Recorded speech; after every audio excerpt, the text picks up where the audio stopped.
In this episode of the RIABU webcast from the SME ICC Conference and Expo 2019, we're going to be focusing on other things that some of our visitors here at the booth have said.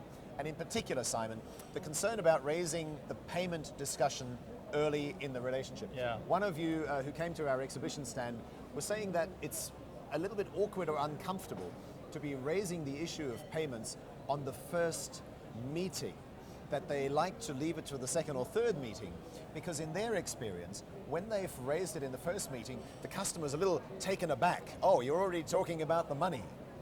So, culturally speaking, should you wait until the second or third meeting, or should you bring it up in the first? And if so, how? Well, if it was just the second or third meeting, that would be fine, but most companies, in fact, wait absolutely to the last minute. In fact, very often they do the entire transaction, and then the payment term appears in the invoice. Yes. So if you treat payment terms as something that you add on at the end, then they'll be treated with the same degree of importance by your customer. In other words, zero importance. Yes. Well, in less importance, because you've communicated to your customer that you're very invested in the product or service that you're selling and in their buying it, but actually you're much less invested in the question of whether or not and when they're actually going to pay your for invoice. It. Yes. Yeah. But let's focus in on that early part of the conversation. So you've decided that you are going to have that conversation early in the relationship, long before the transaction is done. But are you going to wait until the second or third, or how do you bring it in right up front in the first meeting? Being a professional organization, you do things in a professional way. That's one of the things that you do. Part of your professional culture is that you are excellent at the product that you sell or the service that you provide in terms of the quality, the timing, the people, the professionalism that you bring to it. In the same way, all other parts of your process are professional. Your invoicing process, your order capture process, all of those things are done very carefully so as to be error-free and professional.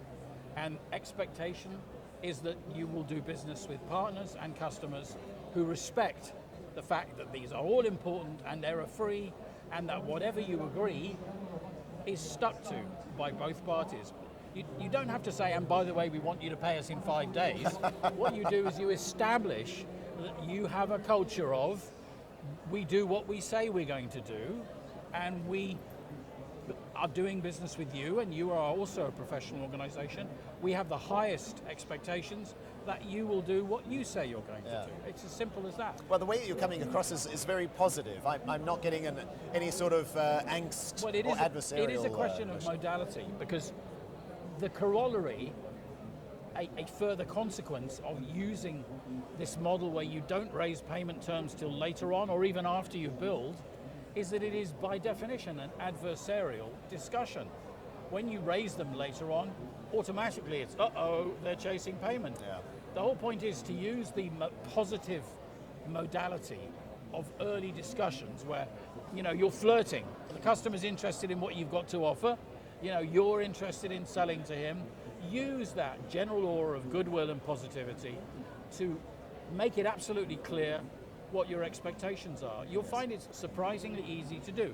Sometimes, if a senior executive or a salesman is unused to that because he's been doing it a different way for years and years and years, you may have to workshop some alternative language. And that's something we take very seriously at RIABU.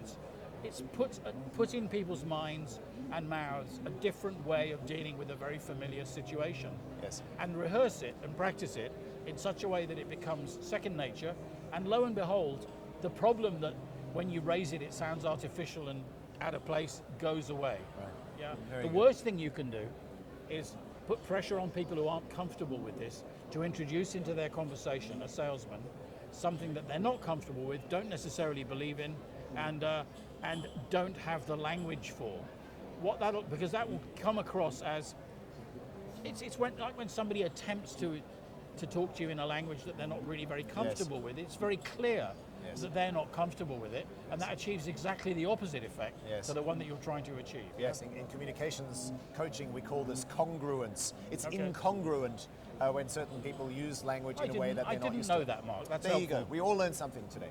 And so in short, what I'm hearing you say is that far from there being a cultural barrier to have this conversation at the beginning, you're actually saying that if you are in Asia, where the culture is to be less adversarial, that's precisely the reason why you would bring it in at the beginning, so that you don't have an adversarial relationship at the end when it comes time to collect. Customer relationships are all about modality. There are some messages that can very easily be put across at certain points in the relationship, and there are messages that if you try and put them across at another point in the relationship, they're very, very hard to put across, and they may even damage the relationship. The important thing is to understand what's appropriate and when, and do it at the right time, in the right words.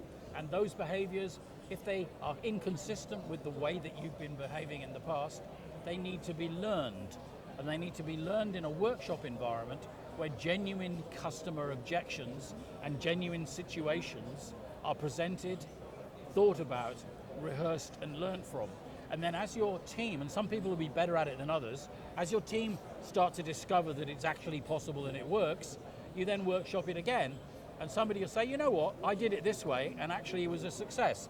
And what happens then is it catches fire. Yes. Because it becomes a possibility, and then it becomes a certainty, and then it becomes a skill that they embrace. Yep? Yes. Take the fire back to your companies and leave us your comments with your thoughts, and maybe you've had some of these experiences that you'd also like to share.